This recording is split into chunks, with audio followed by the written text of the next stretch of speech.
Did you know that the virtual reality market in 2021 reached 1.1 billion in sales?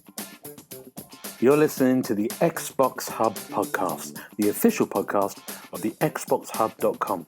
For all the latest Xbox news, reviews, videos, and opinions, make sure you visit TheXboxHub.com. But for now, settle down, get comfy, and open your ears for some podcast delights. Hello, welcome to the Xbox Hub Official Podcast, episode 108. My name's Gareth Brolly, I'm your host, and on my virtual left is Mr. Darren Edwards. How you doing, Darren? Hello, Gareth. I'm very well. Yourself? I'm good. I'm chirpy. Good. Good. I'm looking forward to having a drink. That's it. Don't ask for much, do you, Gareth? Yeah. It's an actor's life. Yeah. And on my virtual right is Mr. Paul Renshaw. How you doing, Paul?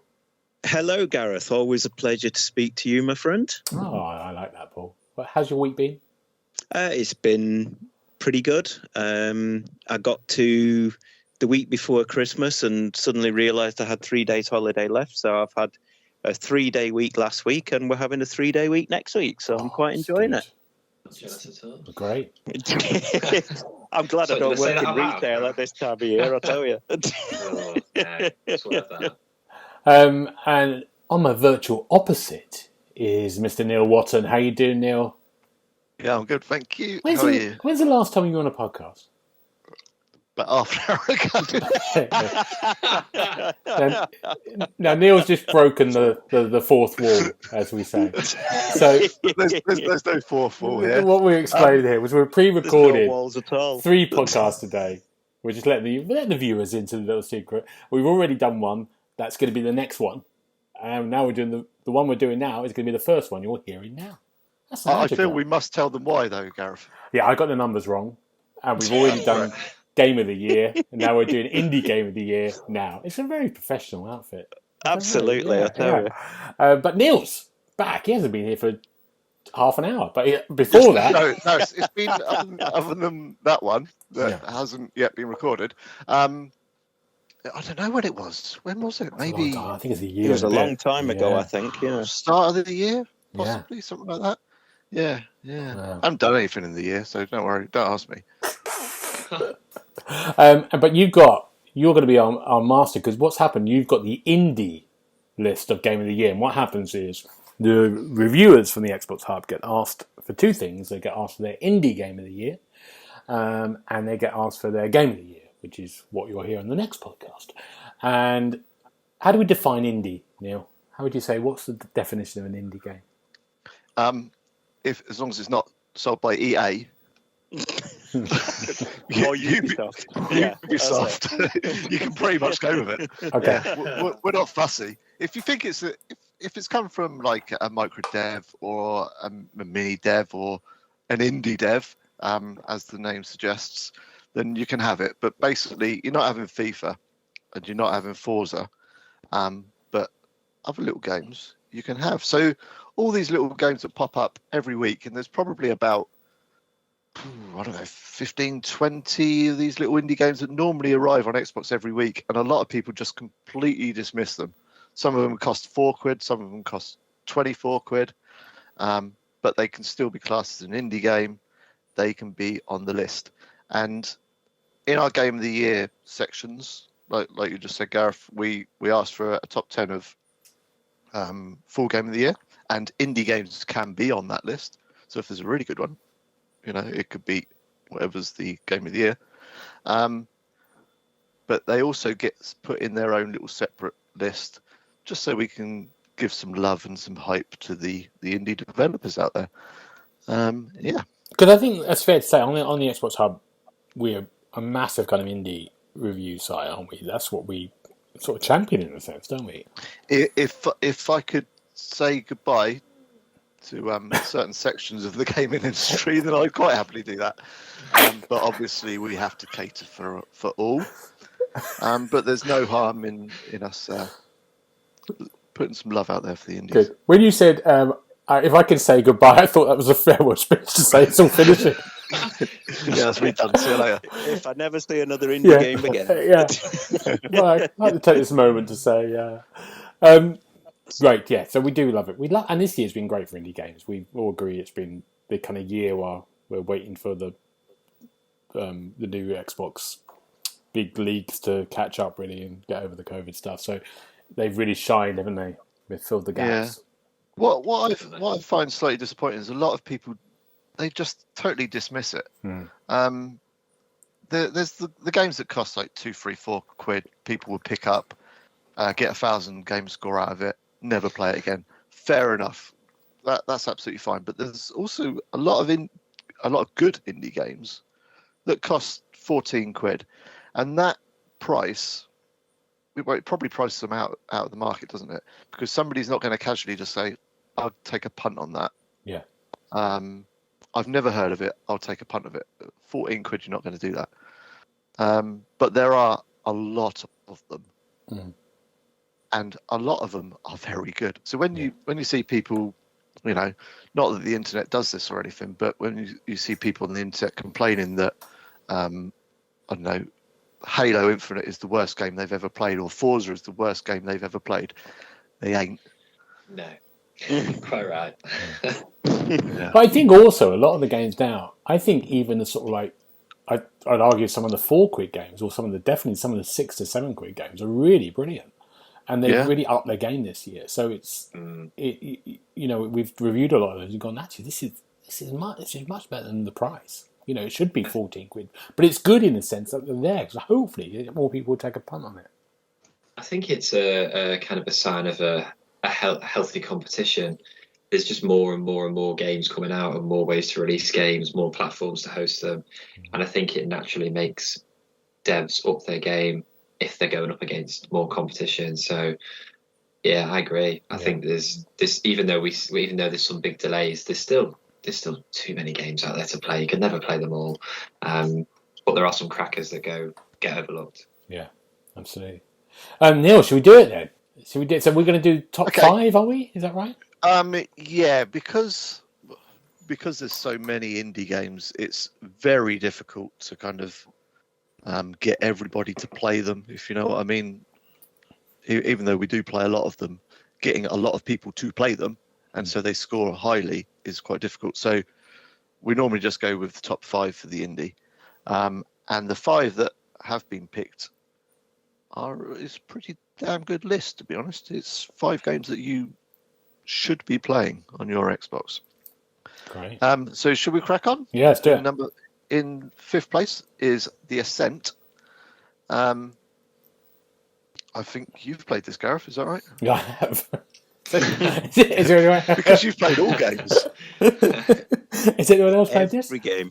I've played it a bit, not a massive amount, but what I did play, I enjoyed. It was the difficulty was I was playing it at work on the Xbox Cloud Gaming thing, and our office is very, very bright, and the Ascent is quite a dark game, so it was quite difficult to see what I was doing.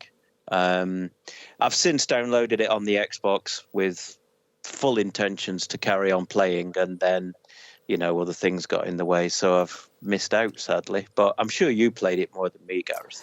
I think it's another game that I seem to. All I do is write a review and say, in a cyberpunk world, because there's so many games that are set in this world, which I enjoy, and this is another one in this kind of cyberpunk world. You play this kind of group of mercenaries going through these levels, but we saw a lot of it in. It's almost like a top-down. Is that fair to say? Kind of shooter, but it's RPG as like well. Top 3/4 into it, like it's not a Diablo kind of. That's perfect. Perspective. Yeah. And you can play it with co-op. I think that's the best way to play it, with a group of people, actually, rather than on your own.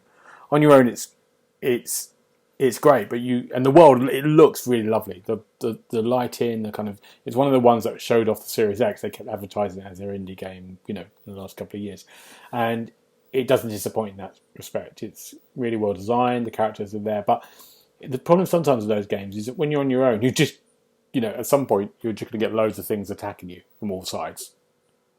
And when you're on your own, it's a bit of a problem. But you knew if you were playing with 3 other people on it, it would be a little bit easier and more fun as well, I think. I'm sitting here now with my hand up in the air. That's exactly what I thought about it. I played it by myself and it got a bit mad. Yeah. So I think, and I think that's the thing. A lot of people have kind of because it was on Game Pass. A lot of people dismissed it because they played on their own. But the people who have played it in teams have really enjoyed it, and it's been a game that people have put a lot of hours into. And it looks great. It looks really great. It's a really interesting premise and world, and it deserves to be out there. Yeah, good. Good. Darren, you played it or not? No, I haven't played it. I'm guilty of exactly what we said at the top of the podcast, which was these games passing us by. So it didn't even register on my radar, to be fair. But it sounds like it's worth checking out, and it's on Game Pass as well. So I've got no excuse really. It came out at a really heavy time, didn't it? It was Hades, it was Psychonauts, it was all round about that August, September time. So it was a bit heavy, which is silly, I think. Game Pass, yeah. But yeah, it's definitely worth a go. What's next? What's number 4? I agree. Number 4 is a game called Genesis Noir. That came out. It's me again, isn't it? Well, I was going to lead to you because it looks like your type of game. It came out earlier on in the year, March time, I think it was, March, April time. But yeah, you played it, I'm guessing? Yeah, maybe I reviewed it for us. Maybe I didn't. No, I didn't, did I? Dave reviewed it. I think you did a Let's Play, actually. Yeah, I think I did, yeah. Yeah. It's... Now, there's loads of games which I've loved this year on the indie game. So you've got loads of games that almost like become art pieces that have been made into games. And they've been made by kind of like artists who have sort of like joined collectives, like a group of artists together, who would all meet in, I don't know, some studio in Rome. I'm thinking of one place. And they used to kind of make gallery pieces. And I think because of the times and, financial times, but also because of COVID stuff, they've started to make video games. And so Genesis Noir is a good example of this. I think it comes from a New York group of artists who have made this kind of like extraordinary piece where you're a jazz musician who's involved in a murder of this singer that you're in the room with, but actually it's all about time travel, virtual reality, and different realities and physics, and it travels through time and space, but in a kind of very surreal and kind of magical, surreal way. You can just say it's a bit nuts if you want. It's very nuts. But it's beautiful. It's so well done, and again, we haven't talked about it yet, but in the past we talked about It Takes Two, and how every element of that is different. It's the same with this. The gameplay is different in each kind of level you go through, and always keeps you on your toes. You never know what's going to come. Some of it's a puzzle, some of it's like some magical kind of like what's the word when you do the musical rhythm? A musical rhythm game.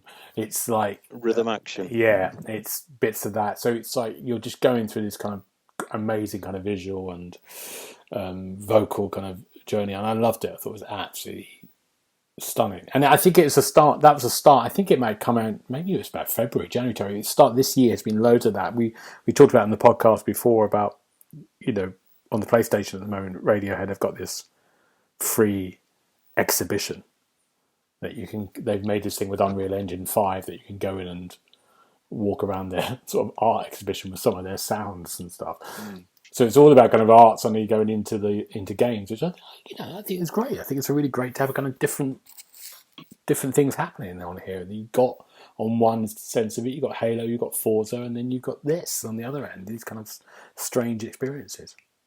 But yeah, it's a great game. 17 quid it costs. I think it's worth it. Yeah, definitely. Yeah. I think you probably get it. Sorry, no. Was it that much?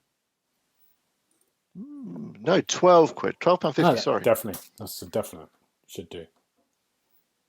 Maybe cheaper than that now. Probably getting a sale for 6 quid. Yeah. If it's in a sale, pick it up. Yeah. That's what you're saying. Yeah. And if you don't like it, write to Gareth. But there's I love everyone's famous. I love a walking sim game because they're kind of like you're just walking through weird, strange environments, and it's there was one by a Roman artist that I reviewed that I can't even remember the name of, that was going through a kind of childhood memory or something. Oh, what was that called? Anyway, that was kind of beautiful as well. Yes, it's been great this year. Really inventive. You lot are never going to play it, are you? Nope, never. It does look really nice. It does look really nice. Yeah, no, it does. It's great. Good. Number 3. Okay, number 3. Well, 1, 2, and 3 are all very close together, so these could really be in any order. But in our third place is a game from Annapurna Interactive, and they are behind the likes of What Remains of Edith Finch, Kentucky Route Zero, Donut County, which is brilliant. I enjoyed that, yeah. If you haven't played that on Game Pass and through Project xCloud, do that right now. That's really good. And I think they did Outer Wilds as well, actually. Yeah, they did that. Anyway, so they've got some proper history behind them. They know what to do and how to deliver a really good game. And we gave The Artful Escape 4.5 out of 5.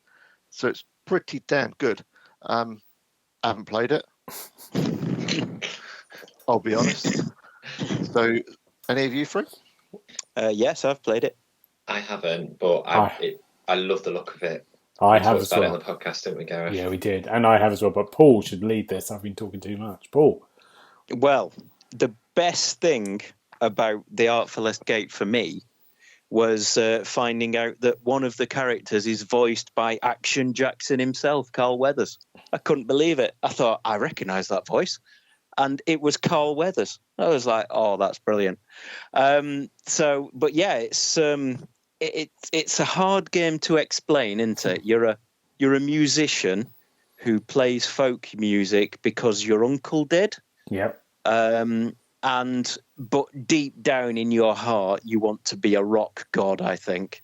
And so you go off into outer space with this alien-looking fella, meet Action Jackson, and carry on playing the guitar. And you do it's almost, again, it's rhythm action at the heart of it, isn't it? Mm. Where you meet somebody and you have to do like a Simon Says kind of copy the pattern to play the guitar with them. And it kind of Guitar Hero rock band type thing, you mean? Yeah, but not with a guitar, just with a controller. Yeah. Oh, okay.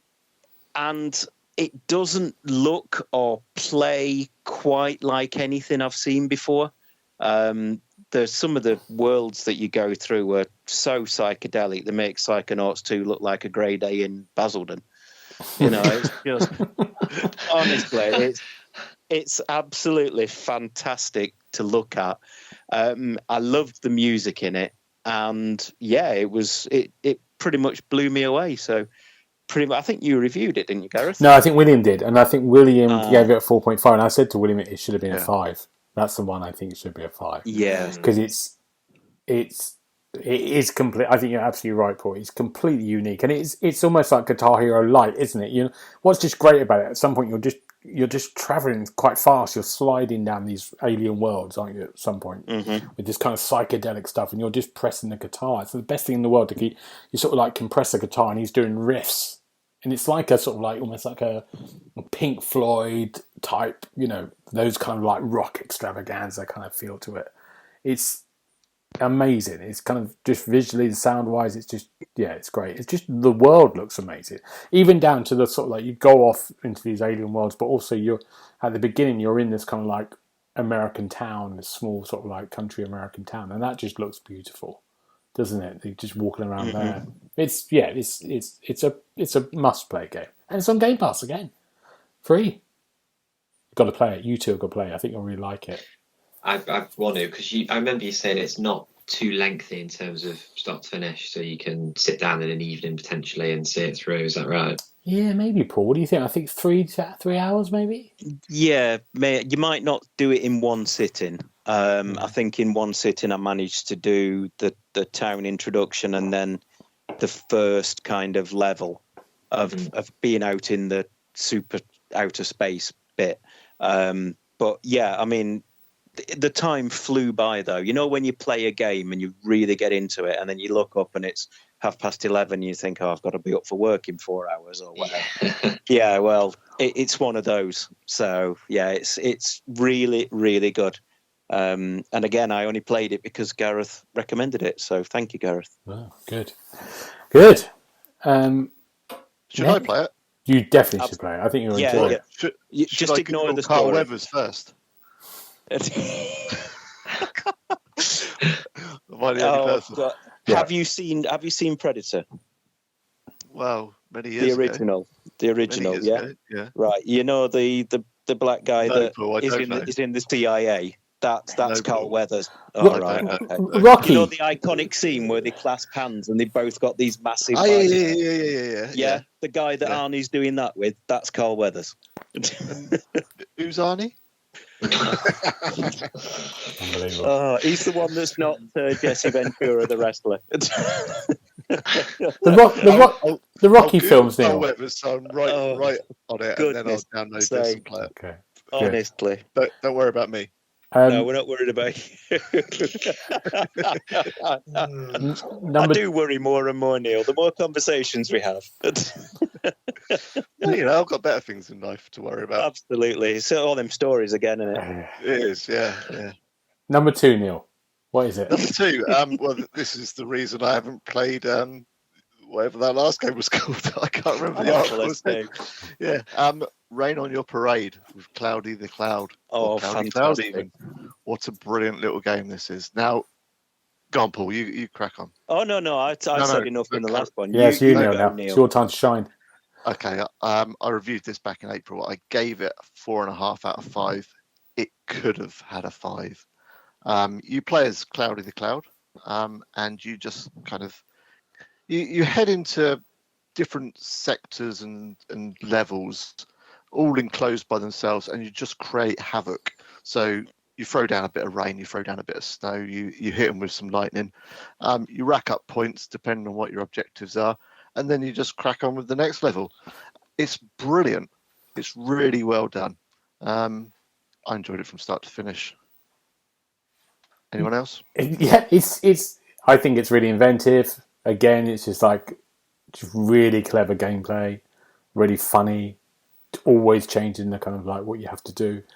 You add new things, don't you? Like you get thunder, don't you? You can use lightning. Yep. That's right. It's just one of those lovely kind of games. It's almost a perfect mobile game, I thought, but actually it translates to the console brilliantly. But sometimes those mobile kind of type of games don't. It gives you a star system, doesn't it? How well you do. Yeah, it's great. Darren, have you played it? I've not. No. So what type of game is it? What genre is it? Neil? So rain them up. A brain. Yeah, basically. Yeah. So it's like a. It is. You're a little. I lost you then. Where have you gone? Neil, you okay? Oh, he's back. Hello. No, we lost you. It was a mad moment. We thought you'd been taken to the rainy cloud person. Neil, where were you? I don't know. Where was I? You were about to launch into what You the were game's just about. to tell him all about it. Game. Yeah, Cloudy Cloud. Like Paul said, it is a rain 'em up. You play as a little cardboard cutout cloud hanging from a couple of strings, and you go into these kind of scenes, and you're given an objective. So, turn 3 people into snowmen, and so you sit above these 3 people, and you fire snow down on top of them until they turn into snowmen. And there's other ones where blow up some generators, and so you just stick a load of water on top of electricity and put out some fires, so you stick water down on that. And there's loads of weird different, they're not hidden levels, they're not secret levels, they're there. There's a Metal Gear inspired one where you kind of work your way around like a secret base, and there's some, am I right in saying there's some bowling as well? Yeah. Bowling, isn't there? Yeah. There's even a first-person shooter level, isn't there? Have you found that one? I've done all the levels, yeah. That was very good. But there's so much imagination and inventiveness going in there. It's unbelievable. It's really clever. It's very, Very, very very good. Yeah, recommend it. Absolutely. Let's get number one. What the hell is number one? I see. Oh. I see what you did there. It's Hades, Gareth. Wow. Tell us a bit about Hades, if you would. Me? No, I think you were going to say about Hades. Now, Hades is a game we all know about. We've talked about recently because we talked about the Game of the Year. Hades is a game that came out in August on Game Pass. And what do you call these games? Are they? Would you say it's a roguelike? Yeah. Because you have sort of one life, don't you? And then when you die, you restart, but you keep all the abilities you've unlocked. So yeah, I think it's roguelike. And I mean, it's brilliant. It's a brilliant game. I think we gave it a 5, didn't we? I think we said Dave. Yeah, Dave reviewed it, gave it a 5 out of 5. Yeah, it plays really well. It's and it doesn't become annoying that you're just dying and restarting because you're, like you said, you're gaining abilities as you go. So you're always kind of like, you feel like you're progressing. You feel like you're kind of like leveling up in a sense, even though you're repeating the same thing. But I think I got to a point when I started doing other stuff and reviewing other stuff, so I had to stop after a certain bit, and it's on my list of my little game part. And now I have problems with my hard drive, so I'm always just trying to deleting stuff now because we have loads of stuff to review. But that one's there still, waiting for the moment I can spend a bit of time with it. And Paul, you've played it, haven't you? I did play it, and unfortunately I ended up in the same situation as you, where I started to play it. I really enjoyed what I was playing. I got past the first boss and then carried on, and then more reviews happened. So again, it's on my hard drive. I fully intend to go back to it at some stage when I'm not sort of knee deep in other code to play through. But yeah, I mean, it looks great. The combat was good. I enjoyed the way that you can experiment with different weapons and different loadouts almost. And yeah, it's a cracking little game. I really enjoyed it. The combat's really fun. It's really fluid, isn't it? It does feel really good. It is, yeah. It flows nicely, yeah. Neil, have you not played this? I've played 10 minutes of it or so, something like that. And I'm in the same boat as you lot. Looks amazing. And Supergiant Games, I think, made it, didn't they? They kind of know what they're doing. They were behind Bastion. Am I right in saying? Oh yeah, Bastion. I think they were. Yeah. Which is still brilliant to this day, isn't it? Yeah. Bastion. It's got to be 10 years old. Never played Bastion. Oh, you got to play Bastion. It's good. Right now? Yeah, now. Finish. Just get off this now. Yeah, you'll love. I'll tell you what, Paul. It's that good. Yeah, it's that good. You should be playing Bastion right now. Yeah. Oh my. Yeah. So, but no, I'm again the same boat. It's there, ready to go. Good, Darren. Are you saying? Not quite played enough. I've not really dipped my toe in yet, but I don't know why Ryan picked it up on the Switch because they released it on a physical copy on the Switch not so long ago. But yeah, it's had so much praise and a lot of hype as well when it came out, rather, in terms of how it went down. So I'm not surprised by what you've said, really, from what I've seen of it. It does look like one of those must-play games in the year. That's good. It's good number one. Hades. I like it a lot. Yeah. It could have been any of those three, really, couldn't it? Yeah. It could be, Running a Parade or Hades or Artful Escape. Yeah. Is there anything that you've missed out that you personally have played? Because it's really, like you said, it's hard with the indies because we review a lot of indies games, so we play these games, we review them. Of course, not a lot of other people would pick them up due to time and them being indie games. Is there one that you loved and you want to play you can think of now? Paul? You got one? Don't come to me first. No. I'm just frantically looking at my list on the list. Fair enough. That's it. Darren? Not one that springs to mind that I have not already mentioned. But I'm curious to know what you all thought of Moonglow Bay, because that's something that really caught my eye, but I've not played it yet. I don't know if any of you have played it. No, I remember seeing that I think it was on the Indie Showcase, wasn't it? Yes, it was. It involved fishing, and I was like, this is fantastic. But I never got round to it. We had an exclusive interview with the devs behind Moonglow Bay. Yes, that's right. Moonglow Bay. That's it. I'll say it right. Moonglow Bay. I think it looks amazing, and Me I think too. Dave reviewed it. Let me have a quick. Was it Dave? Was it search. Richard in that? I thought it was Oh, Richard. it was one of them. I can't remember what they gave it. It was something decent. But it looks brilliant. And again, it's one of those games that I downloaded. I played for 5 minutes. I thought, oh, this is clever, and haven't gone back to. Yeah, Dave gave it 4 out of 5. Okay. Right. And he really liked it. It looks stunning. Yeah, it caught my eye straight away. Yeah, and I can't believe you haven't played it, Paul. It's just all about you know fishing. what? Exactly. I'm surprised I haven't played it, and I was looking forward to it, but it's just flown under the radar. But yeah, I'm ready for you to ask me again now, Gareth. What have you got, Paul? What have I missed? Right, there might be more than one here, because there was a few games that I played that I really enjoyed. The first was Eldest Souls, which was like a roguelike Dark Souls kind of pixel art game that was very good indeed. Unsighted was another very good indie game this year that was it had a kind of Zelda Metroidvania feel, and again was retro styled. And then the last one, the one that I really enjoyed and that I talked Neil into playing with me, is Aragami 2, that was released on Game Pass, I believe, wasn't it? It's the Aragami 2 is a stealthy ninja game, unless you're playing with Neil, in which case he just kind of charges down the path like Leroy Jenkins and starts fighting everybody.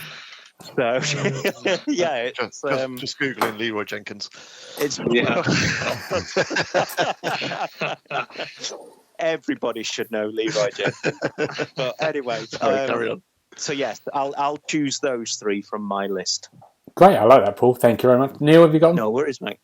I'd like to put Pacer in there, which is I think you were there with me, weren't you? You interviewed R8 Games at EGX maybe in 2019, was it? Yeah. It's a Wipeout styled anti-grav racer, which is very good. I gave that a 4.5 out of 5. Liked that. I like the look of Golf Club Wastelands. Yeah, I like that. Another one that I haven't yet played, but that looks really clever. Yeah. Other than that, Unpacking. I haven't played it personally, but my youngest has been playing it, and she loves it. I think Richard loves it as well. Reviewed it. Yeah. You're basically just taking stuff out of a box and putting it in a room. I tried it. I hated it, but because I just don't like unpacking generally, so it's like awful. Like a but I don't think anybody likes unpacking. No, this is like a trauma. I thought, what am I doing? But a recent one actually, if I can, is Lego Builder's Journey. Oh, I want to play that. Again, Rich has just reviewed that for us. That looks really smart. Yeah, really smart. Yeah, but those ones I'd like to put in there. I've got 2. Can I give you 2? No, you're only limited to one. Come I'm on, afraid. Come on. There's 2. We're running short of time. There's 2 I'm going to mention. Whisperer. We're telling people. Okay. The Veil, Shadow of the Crown. Oh, you can have that one. Yeah, definitely. Audio. It's brilliant. It's an audio-based action adventure. So it's completely. You play a blind character. It's set in a kind of medieval world. Straight away, you're put into peril.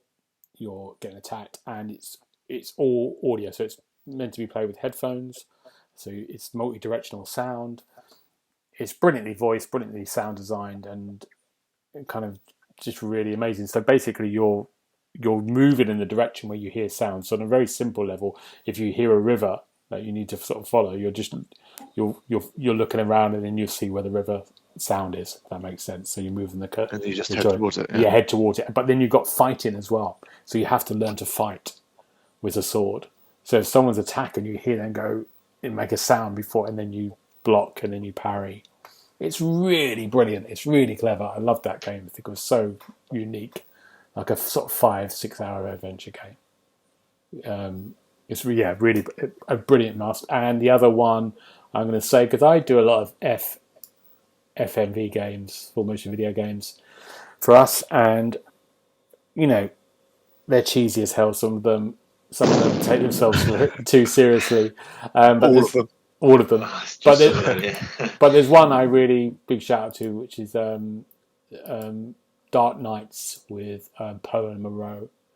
That's done really well. I'm really pleased with them because we reviewed it and we gave it a really nice review, and they were very nice about that. But it's become like a cult classic in one way. People have really warmed to it, and it's won lots of awards. They've done brilliantly. They made it a couple of years ago, I think, and now it's really done amazing. What's great about that, they know it's camp, they know their budget, but they make everything they do kind of really fun. It's about these two people. Poe and Moreau did a sort of radio phone-in station, and every episode is something like a horror or like a Tales of the Unexpected kind of thing, or like a Black Mirror episode, but really camp, really over the top. It's great, and they really embrace it. A really big shout. I'm really looking forward to see what they do next.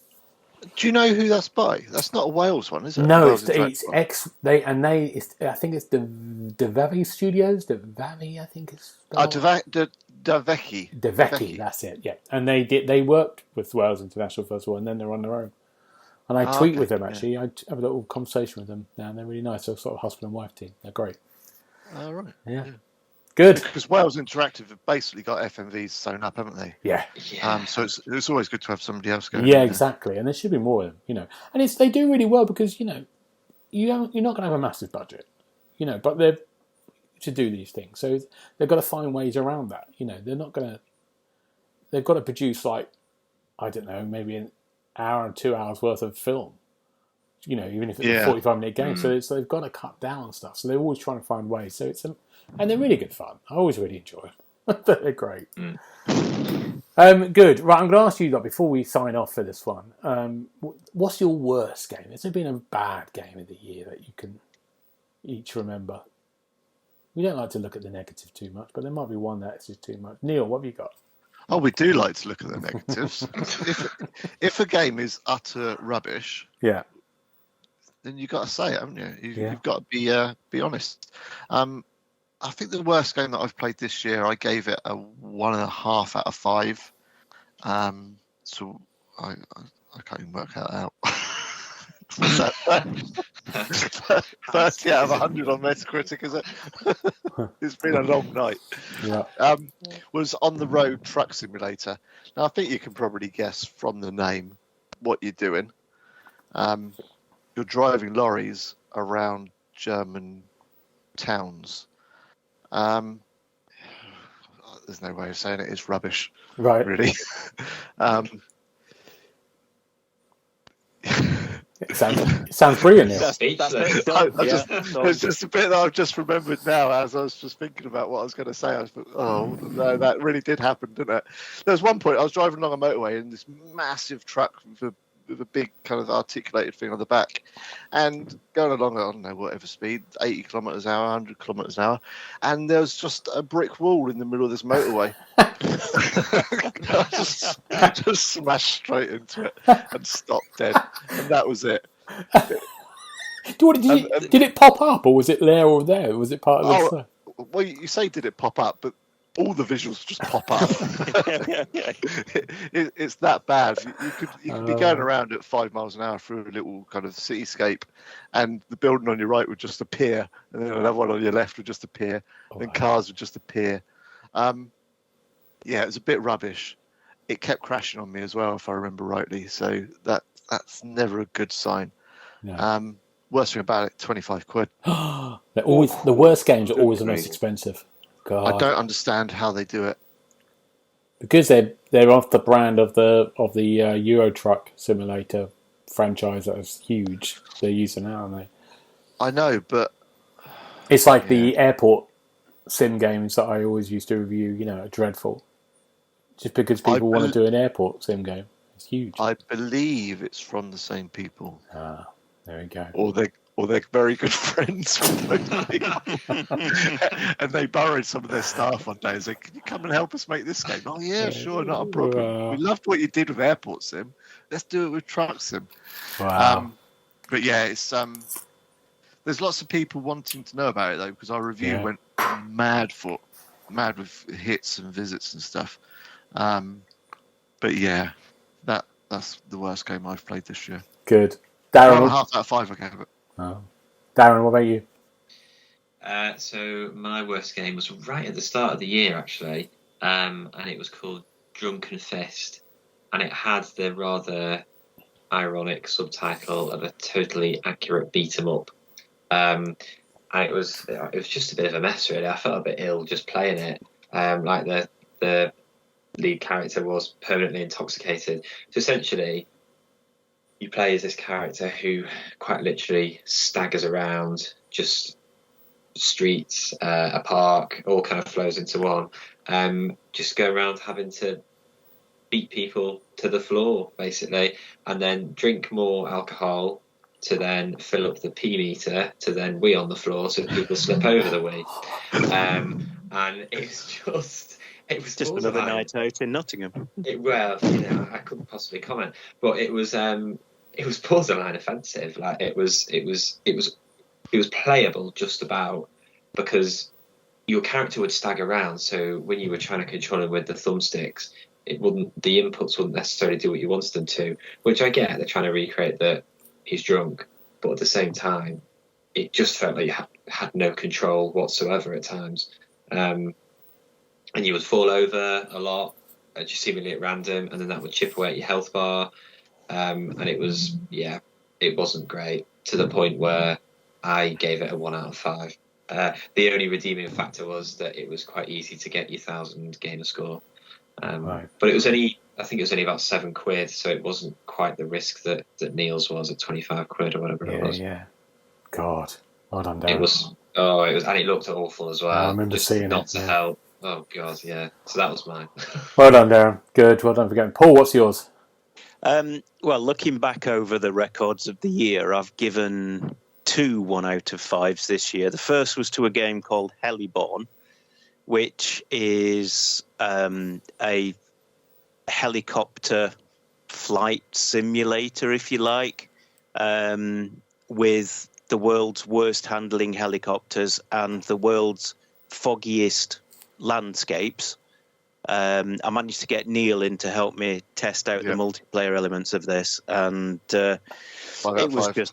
it was just dreadful. Absolutely, it was awful. It was difficult to fly the helicopters. It was difficult to see what you were meant to be doing. There was little men on the hillside taking pot shots at you that you just couldn't see. And yeah, it was rubbish. And the other one, I think, was Gallic Wars Battle Simulator. Now, normally I quite like a sort of turn-based tactics kind of game, but this one just threw you into the middle of the game with no explanation of what buttons did what. It said, here are your units, off you pop. And it just didn't work. Right. You know, it didn't seem to matter what you chose, or it didn't seem to matter what sort of formation you put your troops into. The enemies would just wander in, poke you with a stick, and that was it. You'd lost. So I got one achievement in that game was for losing your first battle, and the rest of the time I was just scratching my head going, well, what am I supposed to do? Wow. It doesn't make any sense. So, yeah, those are the 2 that you should avoid for me. Good. I've got one before we finish, and I can't remember the name of it. What was it called? Another Dawn? Another Dawn. What a game. What a game that is. I've streamed that. You can have a look at this on a TheXboxHub YouTube channel, Another Dawn. You wake up on a boat for some reason. I think you're on a holiday resort. There's a radio, and then you hear something like really bad screaming. I think it's your family, and then you have to go and find out what's happened to them. So it's like almost like a Far Cry first-person shooter.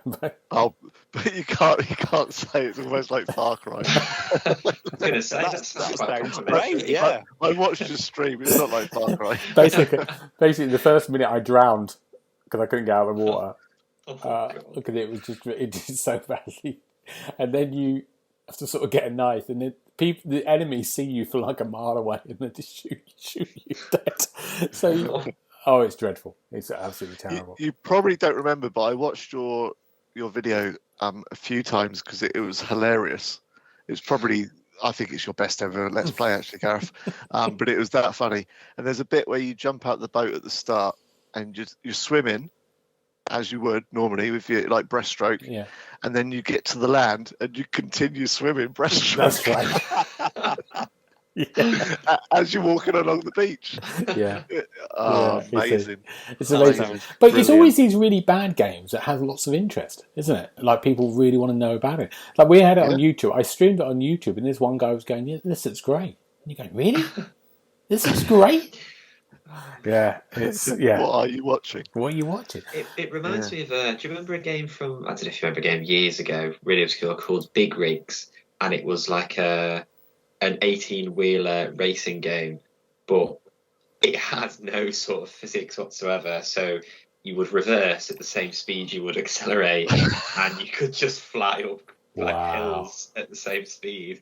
But it got like one of those kind of cult internet followings, and it was hysterical. And it was, as you say, like it had the curious factor, and people looked it up because it was so hilarious. Yeah. Brilliant, chaps. Thank you so much. We're going to finish it there. That's it for this one. But we're going to be doing... You'll listen to the next one, which will be Game of the Year. And in this little pre-recorded bundle we're doing, we're going to do... Looking forward to 2022 as well.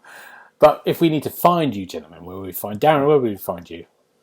I will be on Twitter at 27Darren. Brilliant. Paul? I am on Twitter also, and my handle is at XboxHubPaul. Great. And Neil, where can we get you? I can't believe he's still running that handle joke. I'm easily amused. I just love the handle gag. I'm trying to write it up there, and he won't let me. We're going to have to find something else for him, because otherwise it's just going to be going on for years. My handle. I'm on Instagram, Neil363. Brilliant. And I'm at GB Pro, Twitter, Twitch. But for now... He's forgotten. Forgotten. Is that your handle? It's been a long night. Gentlemen, thank you very much. We'll see you next time. Bye-bye. Thank you. Bye. Goodbye. You've been listening to the official podcast of TheXboxHub.com. You'll be able to find all the notes of this show at www.TheXboxHub.com/podcast. You can also check out our social feeds on Instagram and Twitter at The Xbox Hub, and search for The Xbox Hub on Facebook.